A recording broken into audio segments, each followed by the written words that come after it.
Welcome to another episode of CTR TV. And today we are very honored and pleased that our special guest is the Archbishop of Vancouver, Most Reverend J. Michael Miller. So thank you very much, Archbishop, for being with us on CTR TV. Thank you, Monsignor, for the invitation. The first thing to say, Archbishop Miller, is thank you very much. We're very pleased to have you on CTR TV, and even more pleased to have you in the parish to bless our new doors, which you've just finished. It was a real pleasure, Monsignor. It's something special for me to be able to bless church doors. I've certainly blessed churches and dedicated altars. Only the second occasion I've blessed new doors, and they really are magnificent. Congratulations to you and your team. So what do you think about them? I think they're wonderful, and I particularly like the craftsmanship. Of course, is first class. There's a cleanness of line about the doors, and I particularly like the fact that they are glass doors. That when you're approaching to go into the church, you already can see the sacred space, even see the Blessed Sacrament, and when you're leaving, you get to see the world, and not just sort of a wood or something, a block. And so I think that they're very successful. We owe a lot, I guess, into the design to Glenn and Alberto, and the craftsmanship is splendid, and the installation with the Donald and so overseeing, really, they're just wonderful. Great. I'm very pleased too, that's for sure. The significance of doors in a spiritual sense, a scriptural sense, is something you talked to the small congregation of 50 about when you did the blessing. Could you give us a few of those thoughts? Sure. I mean, I think, fortunately, a biblical concordance is always helpful in such occasions. And I looked up doors and gates.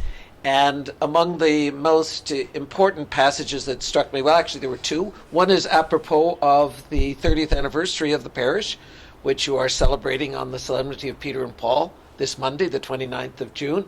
And of course, the gospel on that day is the great Matthew 16 text, the conferral of the primacy on Peter. And there are two mentions. First of all, Peter is given keys. And of course, keys open doors.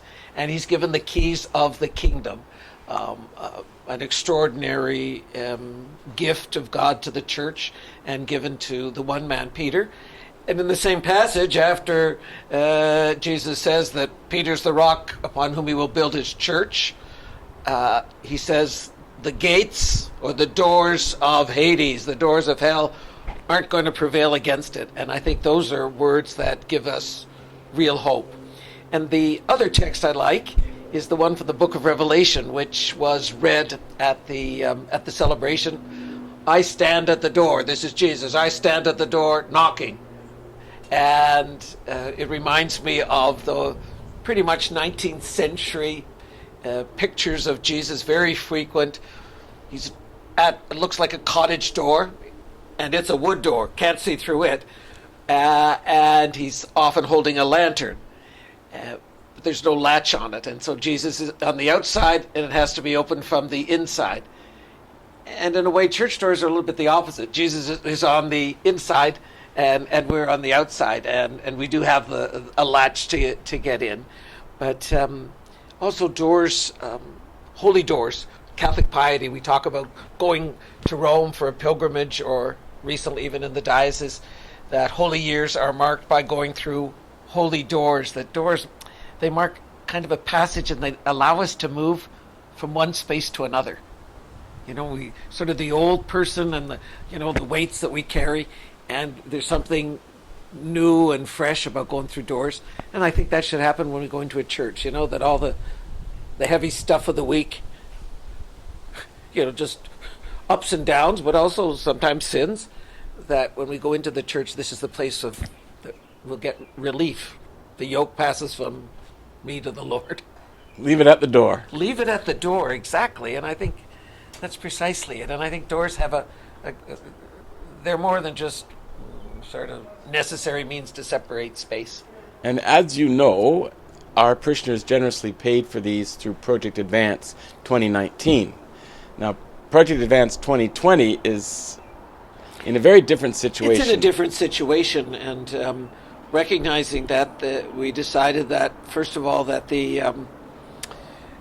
the normal part, the part of Project Advance that goes to the diocese and to diocesan efforts, that amount, the goal for each parish would be cut in half. And with what goes to the diocese, half of it, slightly over half, is going to be put aside in a special fund to deal with situations that require some financial boost because of the coronavirus pandemic. So it's slightly different, and we also it's two parts. There's the spring launch, which is more centralized. I think people received invitations and envelopes, and then the parish, when they're, we hope, a little more active because people will be able to come in the fall, will be the parish push for their own project. Do you have a project for next year, Msgr? Well, our major project is the funding for a coordinator of evangelization and engagement. How wonderful. And we had this plan before we knew how critical that would be at a time of disengagement, right, because of people not being in church. And we've already hired her on the hope and... you've already got a new hire. Yes, Terrific. on the assumption that our people will be generously funding the position. And she has been responsible for much of our going online activities. I was going to ask somebody in this day and age, they need to have more technical expertise than I have, and maybe you have, I don't know. Exactly right. It's been a godsend. It almost seems to us providential that we had this position lined up, and though its focus initially was evangelization, simply stated, she pivoted immediately to these kind of new methods of online work, and has been exceptionally effective in this already. Now we just have to get the support from the parishioners from Project Advance 2020, and I haven't got any worry about that. I can't imagine. Your parish is known to be very generous, and particularly if there's something concrete and a need. No, it's no question. No question. It's a wonderful, wonderful community. Now, the pandemic, of course, you've mentioned a couple of times. Have you got a high-low for you in terms of the experience of it, high and low, good and bad? Yeah, I guess a low is it's just very odd. I'm getting a little more used to it, but it's an ongoing low of celebrating liturgies, Mass. At least there are some people now, but it's just so contrary to not just what I'm used to, but what I think should be normal. You know that there would be more people who would be there, and so I do find that a trial and a bit of a downer. On a more personal note, not being able to travel, no summer holidays, can't visit my sister, had some other trips. I had a trip we were going to be going to down to Mount Angel, can't go to the States. So that's a small inconvenience. On the upside, and this is strange, is usually from Easter to right about today, I have every night a confirmation. And although I like it, it wasn't all that bad having a great number of evenings which all of a sudden were freed up. So I guess I can call that an indirect blessing of a pandemic, although I'm a little guilty saying that. No, but that's the truth. You have a Netflix subscription. I do have a Netflix subscription, and you told me about I'm going back onto putting my books into my tablet. Instead of just on read, but there is something about reading it on a tablet in bed, which is quite satisfying. I get the impression that the staff of the Pastoral Center have risen to some very amazing challenges, including the introduction of the new website, which supports very much the Proclaim movement. Could you just tell us a bit about that? Sure. Yeah, we have, the staff has been very creative in putting things online, and we now have really 3